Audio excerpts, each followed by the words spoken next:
ណានៃការប៊ូសក្នុង Telegram បាទអញ្ចឹងក្នុងវីដេអូនេះខ្ញុំនឹងចែករំលែកអំពីការធ្វើទីផ្សារក្នុង Telegram ដោយការប្រើប្រាស់ការប៊ូសបាទអញ្ចឹងអានេះគឺជាយើងបាទចាំជាកម្មហើយយើងស្ទូចត្រីហើយយើងស្ទូចត្រីហ្នឹងគឺការធ្វើទីផ្សារបងហើយនេះគឺជាបឹងណាហ្នឹងហើយបឹងហើយក្នុងវីដេអូនេះយើងនឹងនិយាយអំពីរបៀបស្ទូចត្រីក្នុងបឹង Telegram បាទហើយបឹង Telegram នេះគឺជាពិភពរបស់អតិថិជនគោលដៅរបស់យើងណាហើយទី2នេះគឺនុយដែលយើងគួរដាក់ពេលយើងស្ទូចត្រីហើយពេលយើងស្ទូចបានហើយយើងគួរដាក់ក្នុងកញ្ចែងណាបាទចាំយើងគិតជាមួយគ្នាបាទអញ្ចឹងក្នុង Telegram ពិភពត្រីពិភពបឹងទី1វាមានច្រើនមែនតើតែជាពិសេសគឺចំណុចទី3បាទអញ្ចឹងទី1គឺការ search ពេលអតិថិជនគាត់ search ទៅយើងអាចដាក់ពាណិជ្ជកម្មនៅមុខហ្នឹងបានណាបាទអញ្ចឹងទី2គឺbot អញ្ចឹងយើងអាចប្រាប់ Telegram ថាណែសូមបញ្ជូនពាណិជ្ជកម្មរបស់ខ្ញុំហ្នឹងទៅឲ្យអ្នកណាដែលប្រើប្រាស់ Telegram bot មួយនេះអញ្ចឹងទៅវានឹងផ្ញើទៅហើយអូខេទី3ដែលខ្ញុំគិតថាវាទូលំទូលាយមែនតើដែលយើងអាចធ្វើបានផលបាននៅក្នុងទីផ្សារស្រុកខ្មែរក្នុងបច្ចុប្បន្ននេះគឺ channel ហើយ channel នេះបានវាមានច្រើនពិភពត្រីបាទអញ្ចឹង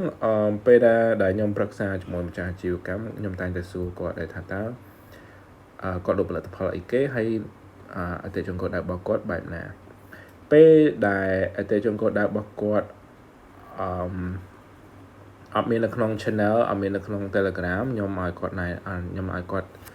ធ្វើទីផ្សារនៅក្នុង TikTok ឬក៏ Facebook ទៅហ្នឹងហើយខ្ញុំគាត់ថាគាត់អត់តន់គួរអត់គួរធ្វើទីផ្សារនៅក្នុង Telegram ទេដោយសារតែត្រីដែលគាត់ចង់បានអតិថិជនដែលគាត់ចង់បានអត់នៅក្នុងបឹងហ្នឹងទេបាទអញ្ចឹងអានេះគឺជា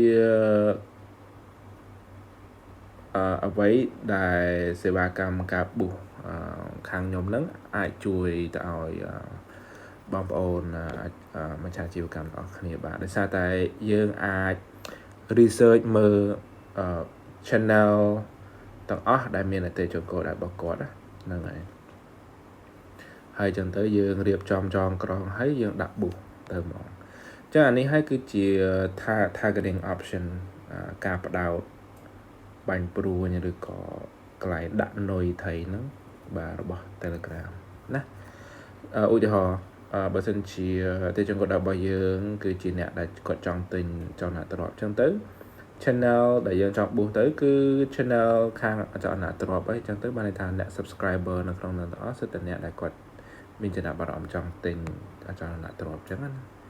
ហ្នឹងហើយអូខេចឹងឥឡូវយើងនិយាយអំពីជំហានទី2ទី2គឺនុយ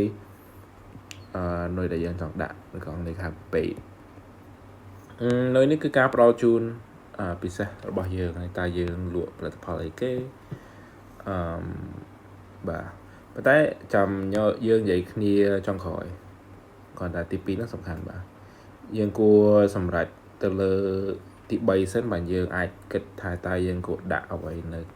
ចំណុចទី2បាទអញ្ចឹងទី3គឺកន្លែងដែលយើងពេលយើងស្ទូចត្រីហើយយើងចង់ឲ្យគាត់ទៅណាបាទអញ្ចឹងវាមានច្រើន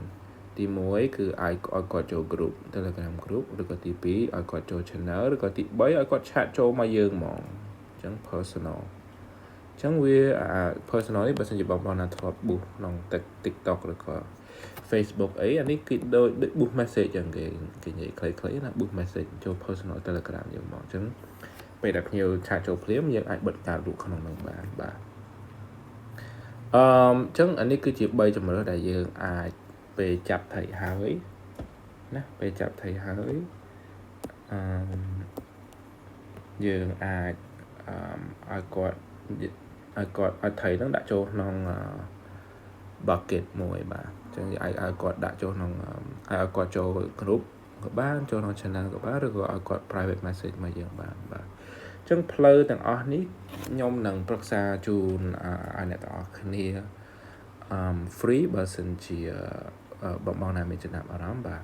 អាចតទៅមកខ្ញុំបានដោយសារតែអាស្រ័យទៅលើផលិតផលរបស់យើងអាស្រ័យទៅលើយុទ្ធសាស្ត្រទីផ្សាររបស់យើងអាចរៀបចំផ្លូវឲ្យវាស្រួលងាយស្រួលសម្រាប់អតិថិជនគោលដៅរបស់យើងហ្នឹងឲ្យគាត់ដើរបាទបើសិនជាមានការអីក៏ពិបាកដែរហ្នឹងហើយបានន័យថាបើសិនជាយើងដាក់គាត់ចូលក្នុងដាក់ថៃចូលក្នុងកន្លែងខុសថៃនឹងអាចលោតចេញវិញបានហ្នឹងហើយបានន័យថាគាត់លេងចង់បានផលិតផលឬក៏សេវាកម្មរបស់យើងហ្នឹងហើយអញ្ចឹងពេលដែលយើងរៀបចំសម្រាប់ទៅលើមួយក្នុងចំណោម3នេះយើងអាចចាប់ផ្ដើមគិតរឿង base ឲ្យបានហើយអ្វីដែលខុសគ្នាពី TikTok ឬក៏ Facebook គឺ Telegram គឺអត់មានចាំបាច់ត្រូវការរូបភាពឬក៏វីដេអូឯបាទគឺវាត្រូវការតែ text ទេហ្នឹងហើយតែ text ទេហើយបងអាចមើលគំរូពាណិជ្ជកម្មបាននៅក្នុង channel ហ្នឹងណាហ្នឹងហើយមាន text ទេអញ្ចឹងទៅការរៀបចំ text ហ្នឹងក៏សំខាន់មែនតើបាទសំខាន់យើងគួររៀបចំធ្វើម៉េចដើម្បីឲ្យវាតាក់ទាញដើម្បីអ្នកដែលគេមើលឃើញពាណិជ្ជកម្មរបស់យើងនៅក្នុង channel របស់គេសុកគេឃើញទៅគេចុចទៅចូលក្នុង message របស់យើងឬក៏ channel របស់យើងមួយទៀតអញ្ចឹងណាបាទតែ concept មួយទៀតឬក៏ plot កំណត់មួយទៀតដែលយើងគួរគិតហ្នឹងក៏ខ្ញុំអាចបញ្យល់បានគឺដូចយើងហ្នឹងលួចត្រីពីបឹងរបស់គេដាក់ចូលក្នុងបឹងរបស់យើងអញ្ចឹងណាហ្នឹងហើយនិយាយចំទៅគឺយើងលួចពីដៃគូប្រកួតប្រជែងរបស់យើងហើយដាក់ចូលក្នុងបឹងរបស់យើងបាទអញ្ចឹងវាស្តៀងអញ្ចឹងអញ្ចឹងអានេះគឺជាដំណើរការនៃការបុកក្នុង TikTok ហើយបាទបើសិនជាបងណាមានសំណួរអីឬក៏ចម្ងល់អីអាចតាក់ទងមកខ្ញុំបានណាបាទអរគុណ